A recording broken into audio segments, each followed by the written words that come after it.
السلام عليكم ورحمة الله وبركاته. والله يو waxaan rabaa inaan hal su'aal ka jawaabno aniga iyo idinkaba aan naftayna weydiino. Su'aashaasi waxay tahay maxay tahay asbaabta qalbigu uu ku jirado. Waxaan ka hadalnay mar hore muuqaalka qalbi jiran maxaa lagu gartaa. Hadda waxaan ka hadlaynaa asbaabta keenta waa maxay inuu jirado. Asbaab badan baa keenta. waxaa ka mid ah waxyaabaha qalbiga inuu jirada keena al-i'raad can dhikri Illaahi subxaanahu wa tacaala, in ilaahay dikrigiisa uu qofku ka jeedsado. waman acrada can dikrii fa ina lahu maciishatan dankan wanaxshuruhu yowma alqiyaamati acmaa buu rabbi leeyahy subxaanahu wa tacaala. qofkii dikriga ilaahay ka jeedsada nolol adag oo aada u dhib badan buu ku noolaanayaa. waa markii labaadee asbaabta waxaa ka mid a waxyaabaha keena qofka qalbigiisu inuu jirado in faraa'ida ilaahay iyo waxyaabihii waajibkaa uu ruuxu ku xadgudbo sida salaadii iyo soonkii iyo wixii lamidka ahaa. fabimaa naqdihim miithaaqahum lacannaahum wajacalnaa quluubahum qaasiyah ayuu rabbi leeyahy subxaanahu wa tacaala.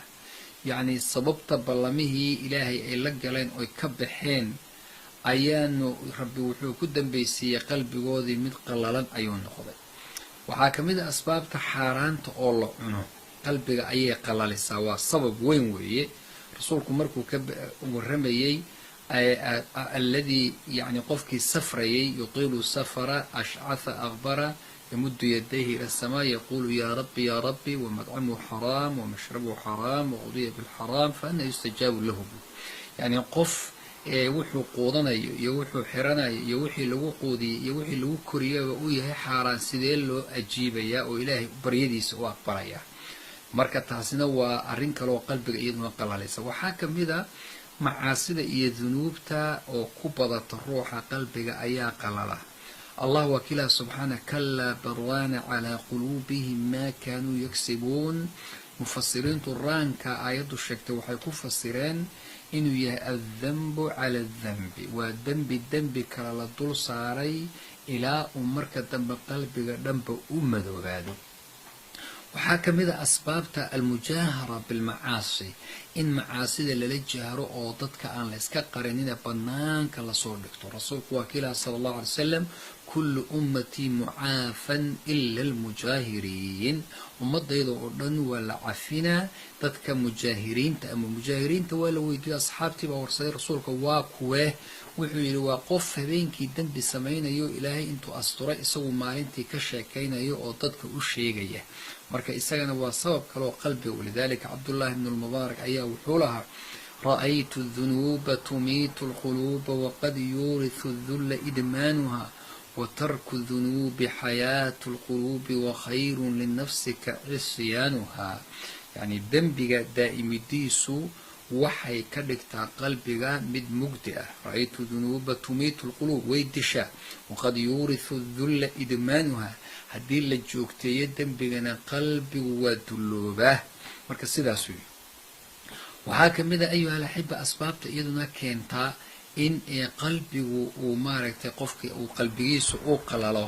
waxaa ka mid a waxyaabaha keena oo kale jahliga, in qofku uu jaahil weliba raalli ku noqdanay jahliga.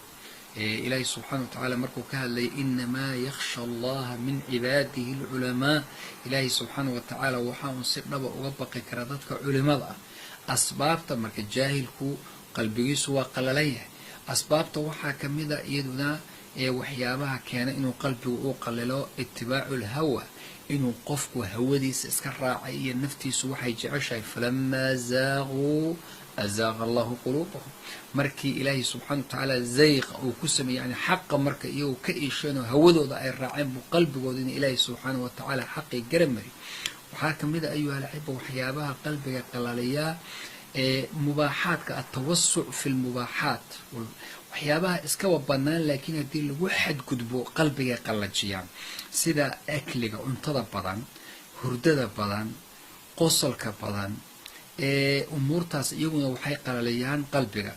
dadkii salafkaa dad ka mid ahaa nin la odhan jiray bishr ibnu alxaarith ayaa wuxuu ihi laba khislo laba arrimood labaduba qalbiga ayay qallajiyaan waxaana ka mid a kathratu lkalaami wa kathratu lakli yacni cuntada badan iyo hadalka badan labaduba waxay qallajiyaan iyaguna qalbiga ayay maaragtay warka waxaa ka mid a waxyaabaha qalbiga ayuha alaxiba qallajiya kathratu dixki oo axaadiis isaguna leh yacni rasuulku kala dardaarmay dadku uu yidhi ha badinin qosolka qalbiga ayuu qallajiyaay marka ilaahay subxaanahu watacaala ayaa waxaan nafteyda iyo tiinaba uga baryayaa alla qalbigeenna inuu qooyo oo uu noo daweeyo waxaana ka hadli doonaa insha allahu tacaala bal waxyaabaha daweeya qalbiga wajazaakum allahu khayr wasalaamu calaykum waraxmat ullaahi wabarakaatu